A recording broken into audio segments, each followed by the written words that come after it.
You're listening to AR Tales. Today's story is about a man who spent 6 years saving for a dream house, only to discover his girlfriend put the home in her name and planned to buy it with his money. As you listen, think about the exact moment where you would have walked away for good. I am 32, and I spent 6 years saving $80,000 for a down payment on a house. 6 years of double shifts at the warehouse. 6 years of driving a car held together by duct tape and prayers. 6 years of saying no to vacations while my friends posted beach photos. Every extra dollar went into that account. My girlfriend knew about it. I had literally shown her the balance and said, "This is for us, for our future." We had been together 4 years, living in my apartment for 2. She worked in marketing, made decent money, but she was a spender. Clothes, bottomless brunches, little treats. I am a saver. Different money styles. People say opposites attract. About 3 months ago, we found what felt like the perfect house.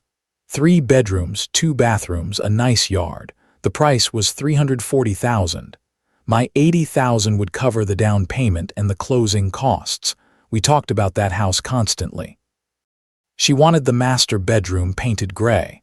I wanted to turn the 3rd bedroom into a gaming room. It felt like normal couple planning. She said her cousin worked at a mortgage company and could get us a better rate, so she would handle the paperwork. It made sense. I was working 60 hours a week. She had more flexibility. I gave her everything she asked for: bank statements, pay stubs, tax returns. I trusted her completely. Last week I was at work when my phone rang. "Hi, is this? This is the title company for your closing on Friday." "Yeah, that's me." "Great, quick question. We show the down payment of $82,000 coming from your account, but you're not on the title or the mortgage application. We just need you to sign a gift letter stating this is a gift with no expectation of repayment." For a second, it felt like the whole world went quiet. "What do you mean I'm not on it?" I asked. "The application only has your girlfriend's name listed," they said. "Single applicant." I told them I would call back. Hung up. Just stared at my phone on the warehouse floor. I checked my email. Nothing from the mortgage company. She had been using her work email, said it was easier to organize. I checked my bank app. The $80,000 was still there. I hadn't sent anything yet because closing was Friday. Then I thought about the documents she had shown me. They were always things without names. Inspection reports, loan estimates, sample pages.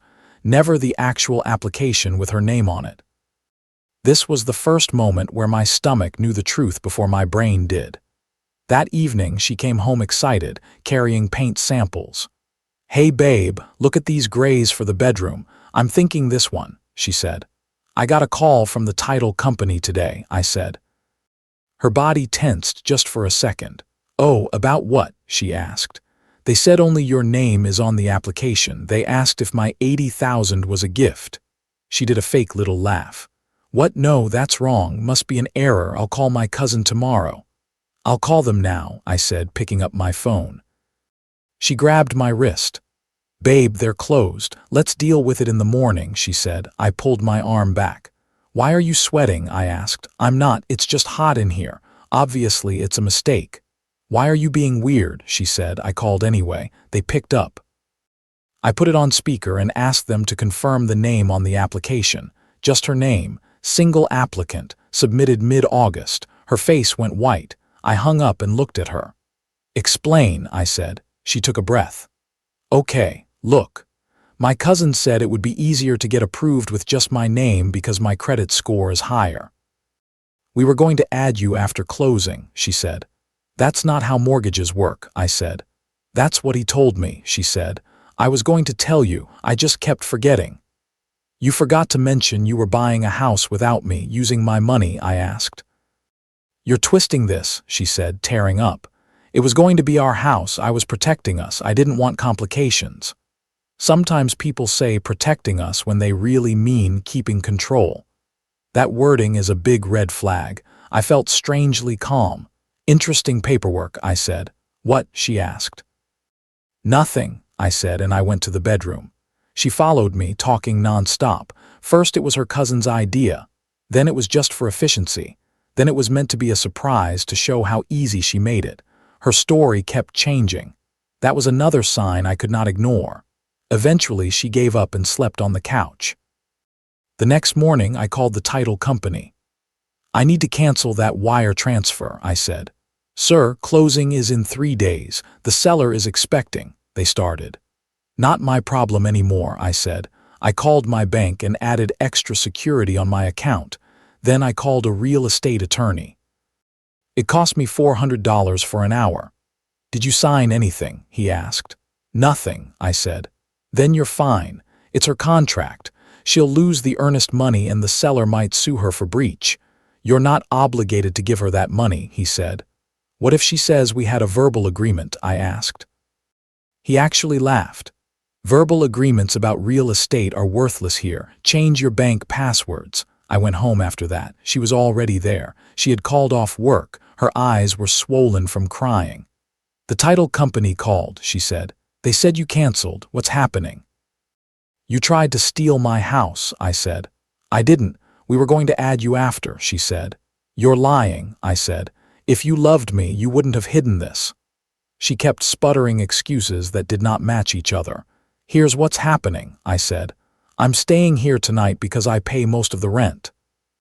You need to find somewhere else to sleep." "You can't kick me out," she said. "The lease is in my name only," I said. "You're not a tenant, you're a guest. Leave or I call the police." "I'm calling my dad," she said. "Good, have him come get you," I said. Her dad showed up about an hour later. He stood in my living room and started lecturing me about being a man and supporting my woman. "Your daughter tried to take $80,000 of my money and buy a house without me," I said. "You're making it sound worse than it is," he said. "She was trying to surprise you. Women do things differently." "This is not a different way of doing things," I said. "This is fraud." He turned red. "You're going to regret this," he said. "When you're old and alone, you'll regret throwing away a good woman over paperwork." They left. She kept looking back at me like I was supposed to change my mind at the last second. The next morning, her mom called at 7. "How could you do this to her?" she said. "Do you know what you've done?" "I protected my money," I said. "She's devastated," her mom said. "They already told everyone about the house. Now she has to tell them it fell through." "Do you know how embarrassing that is?" "Maybe she should have thought about that before trying to buy a house in only her name," I said. "It's not fraud. You're being dramatic," her mom said. "Young couples do things like this all the time." "No," I said, "they don't." "The seller is threatening to sue her," she said. "She could lose everything. Please just send the money. Fix this. She made a mistake, but she doesn't deserve to have her life ruined." "She ruined it herself," I said, and I hung up. My phone started lighting up. Friends of hers, her sister, people I barely knew, all sending messages. I was cruel, petty, vindictive. She made one mistake and I was destroying her life over it. I blocked most of them. Friday was supposed to be closing day. I had taken the day off for it. Instead, I went to a bar, watched sports, and ignored my phone. Around the time closing would have happened, my phone started buzzing again. The deal fell through. I lost $8,000 in earnest money, happy now. The seller is suing me. This is your fault. Please just send the money, we can still fix this. Me, no, I'm good, enjoy the lawsuit. She blocked me, then unblocked me, then blocked me again. That weekend, I changed the locks. The landlord did not ask many questions, just handed me the new keys. Small town, he probably already knew. The next blow came at work. Her best friend walked straight into the loading area like she owned it. "You're disgusting," she said. "Can I help you?" I asked. "She gave you for years," she said. "Cooked, cleaned, put up with your boring life. The one time she tries to do something for herself, you screw her over." "Something for herself with my money," I said. "You live together. That makes it community property," she said. "That is not how my savings account works," I said. She stepped closer. "She was going to break up with you anyway after you were settled in the house," she said. "You were dead weight, no ambition. She was upgrading." I smiled. "Then I did her a favor," I said. "Sometimes the truth is simple. If someone is planning to use you and then leave you, losing them is not actually a loss." She kept yelling that I was a terrible person and that it's not theft if you're in a relationship. Security walked her out. That week got strange. My social media got reported for suspicious activity. Someone tried to log into my email from another state. My car insurance called about an accident I was never in. All fake, all noise. I turned on two-step verification for everything. It felt like I was preparing for cyber warfare with one person. A few days later, I came home and found her sitting on my couch. I had changed the locks, so I still do not know how she got in. Maybe she sweet-talked the landlord or came in while someone else held the door. "You need to leave," I said. "Can we please just talk? 5 minutes," she said. "Stay by the door," I said. I did not sit down. "I messed up," she said. "I know that, but it wasn't malicious." My cousin really did say it would be easier with just my name, and maybe I liked having something that was mine. You always control the money, you decide what we can afford. I felt powerless. "So you decided to take a house," I said, "with my savings." "I was going to add you," she said. "I just needed to feel secure first." "That sounds like you wanted all of the control and none of the risk," I said. She broke down crying. Not the tidy movie cry, the messy, shaking cry. "I'm losing everything," she said. "The seller wants $35,000. I don't have that. I'm going to have to sell my car, drain everything, maybe declare bankruptcy. My credit dropped 200 points. I can't even rent an apartment. My parents barely talk to me, and you won't even listen." "I am listening," I said. "You are facing consequences." "I need help," she said. "A loan, 20,000. I'll pay you back. I'll sign anything." "No," I said. "Please." "I'll do anything," she said. "Get out of my apartment," I said. She snapped. Started yelling, threw a pillow, called me controlling and psycho, said I couldn't stand her having anything of her own. I called the police. She left before they arrived, but I filed a report and got a no trespass order. A few days later, I got served. She was suing me. She claimed I had verbally agreed the $80,000 was a gift, that we had an implied contract, that I had promised to fund the house. I called my attorney. He read the papers and laughed. "This is one of the weakest cases I've seen," he said. "Bring your bank records. This will be quick." Court day came. She showed up with her dad and a nervous-looking lawyer in a cheap suit. Her side was simple. We were basically married, so my money was her money. She said I had promised verbally to give her the down payment, and that pulling out was financial abuse. My attorney handed over bank statements showing the account in only my name since 2018. He showed the lease in only my name, all the utilities. Then he handed the judge screenshots where she herself called it your down payment money. The judge looked at the paperwork for a moment. "Ma'am, do you have any documentation showing joint ownership of these funds?" he asked. "No, Your Honor, but we lived together for 2 years," she said. "This state does not recognize common law marriage," he said. "Any written agreements?" "We talked about it verbally," she said. "Talking about money does not make it jointly owned," the judge said. "The account is solely in his name. Case dismissed." Her lawyer tried to speak again. "Counselor," the judge said, "your client attempted to exclude this man from a house he was funding and is now trying to force him to pay for her loss. We are done." Dismissed, with prejudice, she could not refile. Outside in the parking lot, her dad cornered me. "Hope you're proud of yourself," he said. "I'm getting there," I said. "That money should have been for both of you," he said. "You're just bitter." She took initiative. "If initiative now means fraud, then sure," I said. Her mom came over crying. "She's our baby girl," she said. "One mistake and you're making her pay forever. The seller's settlement is going to wipe us out. We co-signed her legal fees. We're losing our retirement." I stopped walking. "Why would your retirement be involved?" I asked.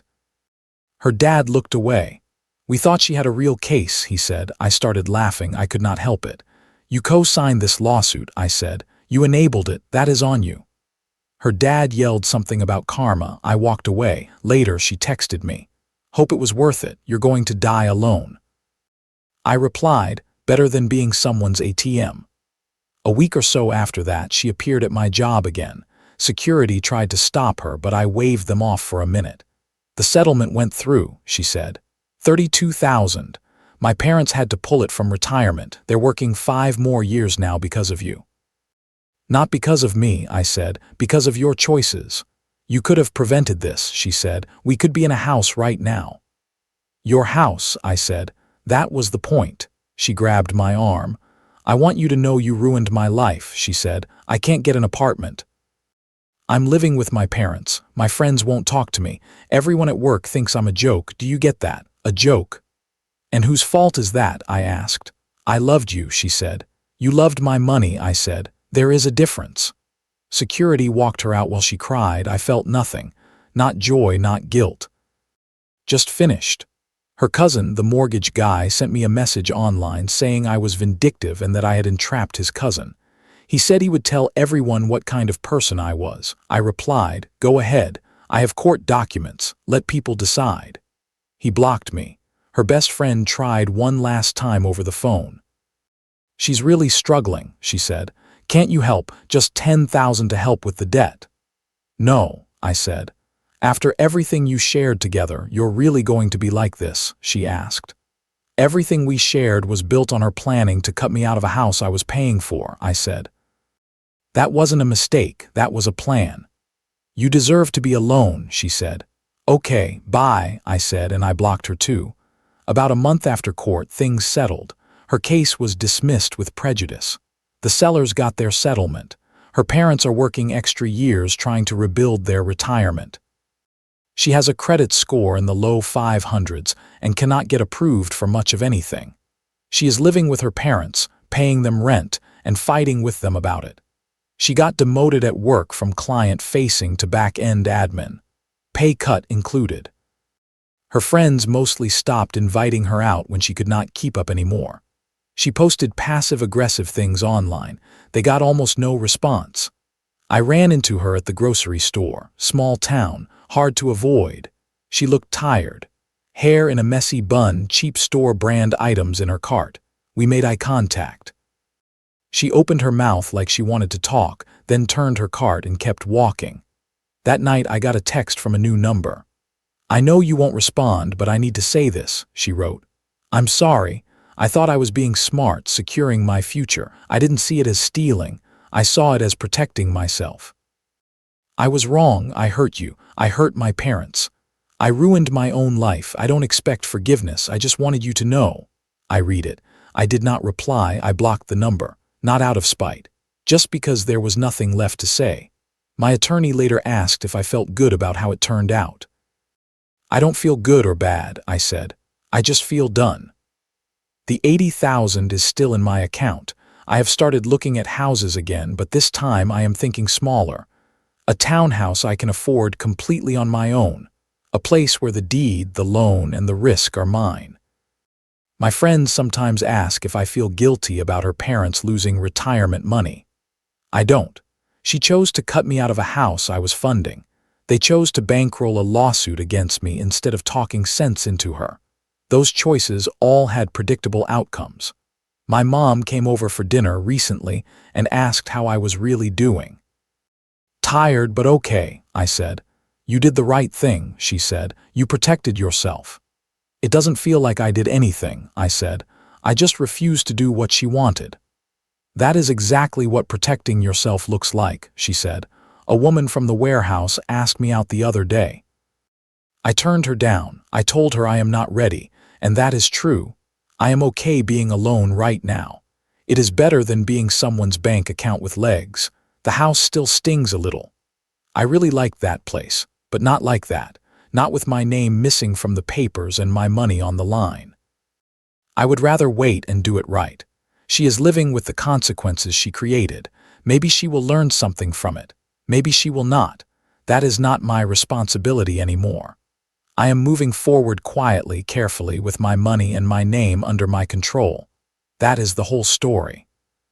That is the end. Lesson 1. If someone wants to control the paperwork while using your money, take that as a serious warning sign and ask to see everything with your own eyes. Lesson 2. Love does not require you to ignore financial red flags or sign away your future to keep the peace. Lesson 3. Refusing to fund someone else's bad decision is not cruelty. It is self-respect and basic self-protection. Lesson 4. Parents and friends who defend clear wrongdoing are making their own choices. Their consequences are not yours to carry. Lesson 5. You are allowed to start over, move slower, and keep your finances guarded until someone proves they are trustworthy. What about you? At what point in this story would you have pulled back the money or walked away? And have you ever been in a situation where someone treated your savings like theirs by default? Share how you handled it and what you would do differently now.